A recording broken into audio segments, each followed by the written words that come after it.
আমরা দেখেছি আমাদের যারা বোনেরা ভিন্ন রাজনৈতিক মতাদর্শ করার কারণে অনলাইনে অফলাইনে টেস্ট জুড়ে অশালীন অশ্রাব্য ভাষায় তাদেরকে সাইবার বুলিং করা হয়, তাদেরকে নোংরা ভাষায় তাদেরকে কথা বলা হয়, তাদের ফেসবুকের আইডির কমেন্ট বক্সে ঢুকলে সেই আইডির যারা কমেন্ট করছে সেই কমেন্ট গুলো দেখতে বোঝা যায় ওটি ওই একই ওই নির্দিষ্ট রাজনৈতিক দলের একদম প্রশিক্ষিত কর্মী বাহিনী।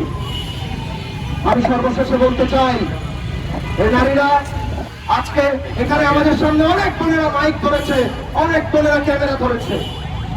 এই নারীরা দেশ চালায়, এই নারীরা আইনজীবী হয়, এই নারীরা মা হয়ে, বোন হয়ে, স্ত্রী হয়ে আমাদের জীবনের প্রত্যেকটি সংগ্রামের সংকটে আমাদের পাশে থাকে।